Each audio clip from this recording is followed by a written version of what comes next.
to another color conversation. Today, I am so pleased being a fantastic entrepreneur, just beautiful and just really glowing, absolutely. And I'm sure you all will agree to the platform today to talk about this amazing shapewear, this shapewear, but not only shapewear, but this active purpose wear brand that she has created, her marketing strategies, as well as keeping everything sustaining being your best spokesperson. So we're going to be getting into it, yeah. We're getting into it today with this colored conversation with active purpose wear. Uh, well, I call it purpose just by itself, but we're getting into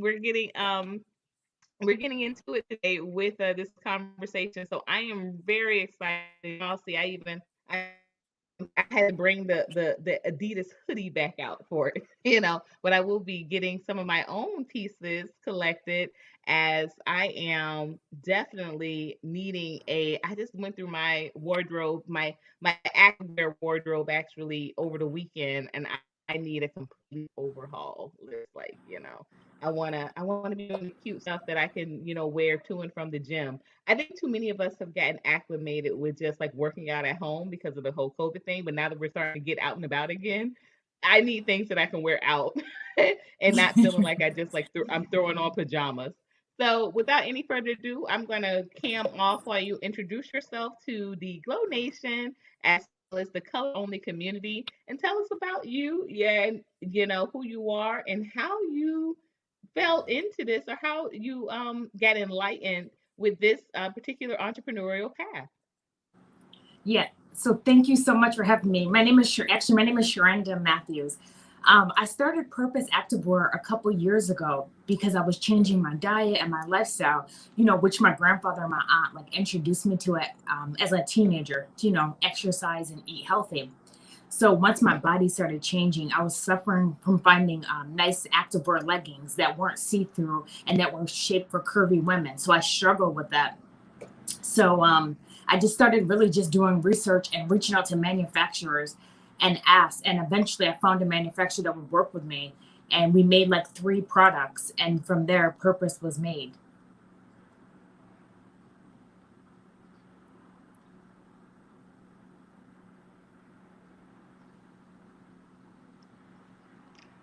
So tell me a little bit about, once, because that's huge in itself.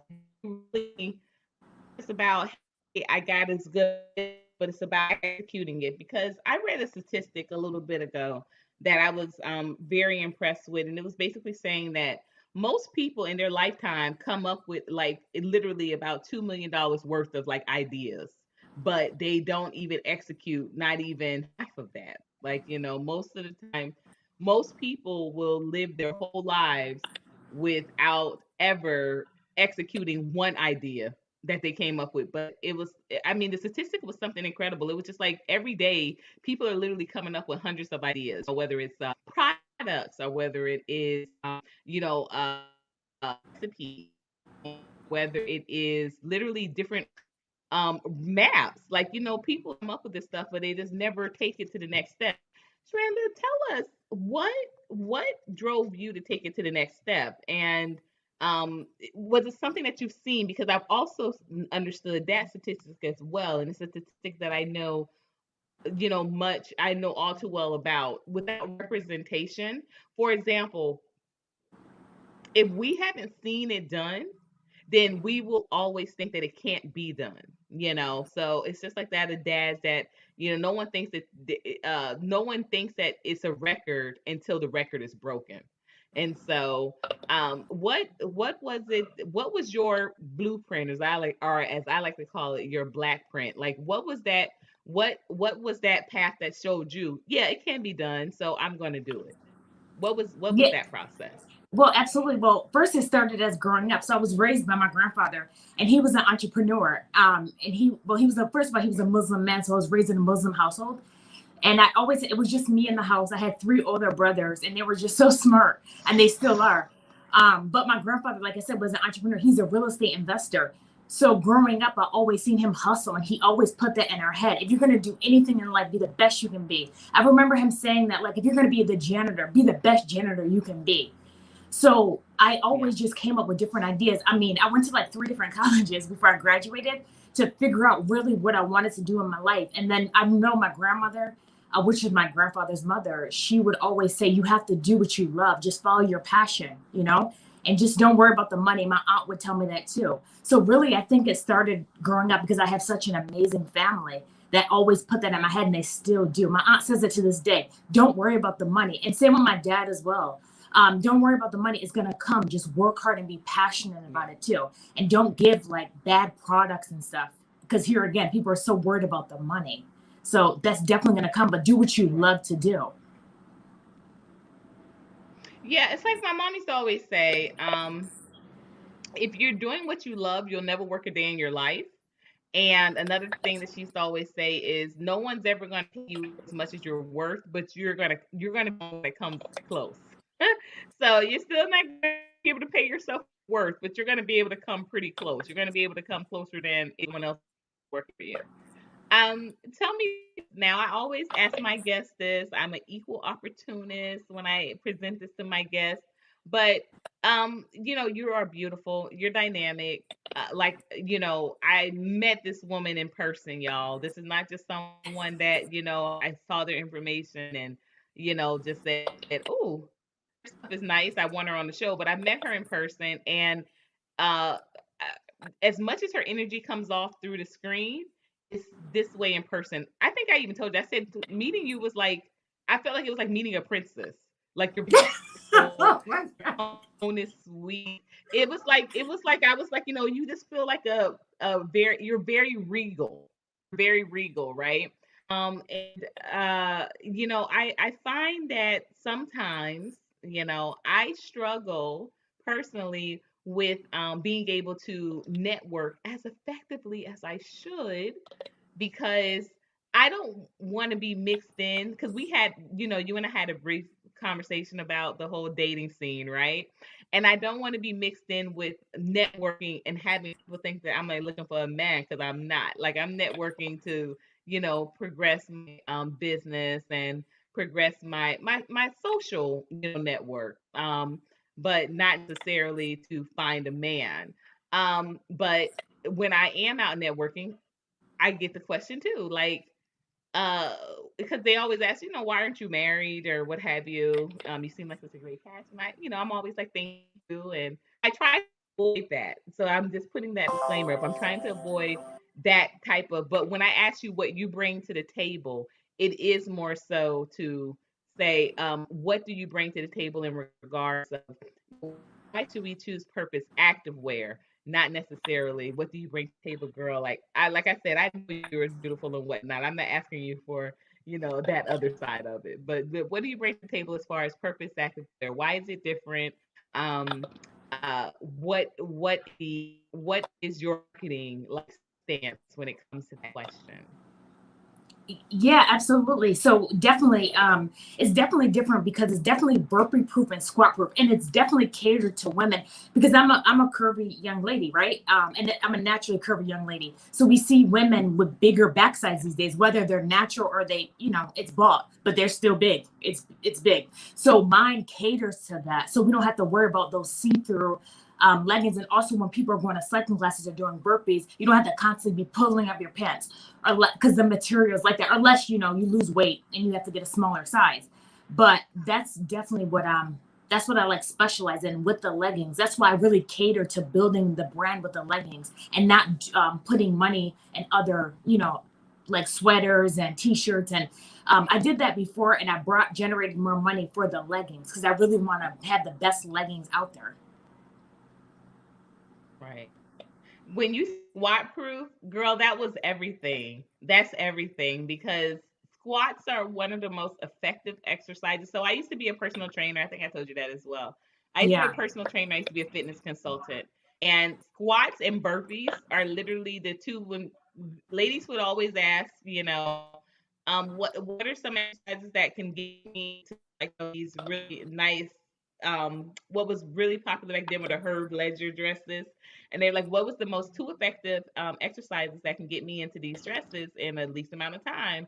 And I'm like, it's going to be running, it's going to be burpees, and it's going to be squats, a lot of squats. And they were like, some of them had never heard of burpees. So the first time when we're doing them, they're like, I gotta, and that's one of the things that would always come up. They're like, I gotta get a better bra. I gotta get a better, I gotta get some better bottoms because it's a simple motion, but it's a change of, it's a what we call it is a change of, not a change of platform. Lord, I'm drawing a blank already. But you're doing a change of levels, very quickly. It's a number one hit exercise in hit workouts. And as a curvy woman, same with me, you need to be body proof. You need to have clothing that is going to be appropriate. You don't have to keep adjusting after every set, after every, not even a every rep, you know what I mean? So kudos for you for seeing a need and being able to strategize and investing in it right off the bat. What are some of your plans? Do you want to just keep it kind of where people have to come to you directly, or do you want this placed in stores? What are some of your plans moving forward? Well, right now it's an e-commerce business, and I have 100% ownership of it. So honestly, I want to keep it. I don't know if I would probably do, like, I always think about this too and write notes. Like, I would probably do like a pop up shop somewhere, but I don't know if I would want it in Yeah. stores. I like it. I love being in an e-commerce, and I like to be the one. Of course, I'm gonna build a bigger team, right? Because you can only do so much by yourself. But I like to be involved, and I love it to be an Mhm. e-commerce business. Can I tell you, you're super smart? I know we only had really one physical interaction. We've been talking a lot about getting this particular conversation and interview, happening. But that's super smart, and that's the way I feel about it as well. I feel like too many of us, we are the ultimate inventors. We just are. Yeah, yeah, People and follow me on this because when I decided, you met my daughter, she's in Miami right now, but I explained this to my daughter because when we were talking about things about inventions and things like that, and she says, why did all these black people invent things? And I said, you have to realize black people invented things because they're the ones doing the work. And so they had to create things that were going to make their workload lighter, that was going to make it easier. Because on top of them doing the work, they still had these lives, they still had families, they still had other things they had to tend to. So it should be of no surprise why this is. And so I think that too many times, or too often a time, what happens is we create these dynamic products. We make products that are created better, and then we get worked right out of the whole equation with about the value of them and the worth of them. And so we do that because we're so quickly looking at Nike to take us on, or Reebok to take us on, or getting it sold in a store that's going to get us. Oh, they're going to mass produce, but they're going to give us very little profit. I'm a published author, and people always say, "Oh, is it on Amazon?" I was like, "No, it's all through me," because when I get those $10 go back to me. I don't have to worry about paying a percentage here and there and everywhere. It yeah. all comes back to me. The same thing with my food business. People always ask with the Colored Only Cafe. They always say, Where can I find these? Where can I find these?" I say, wherever I am. And I'm able to be very selective also, because it's not something that is a mass production. So that means it's not going to be popping up at just some random barbecue. It's going to be, like I say, it's food runs movement. So I like to be in that movement minded energy. Um, uh, Tell me this: if you could collab with any other type of um, sportswear company, maybe just for one particular item, maybe not like a whole, what do you call it? Not like a whole, what do they call it? Like the whole, and see, this just shows how much I am with fashion, but not a whole line, but basically maybe just, are there any other sportswear companies? So, hey, they're doing it, kind of doing it right, or we kind of have a similar vision, and I wouldn't mind collabing with them on creating some, a particular item. Are there any out there like that? You know what? That's funny you ask, because I get a lot of DMs from companies and they ask if I can like be like a spokesperson or work with them or something like that. But honestly, no, I haven't met a sports company, well, an activewear brand that I would collab with that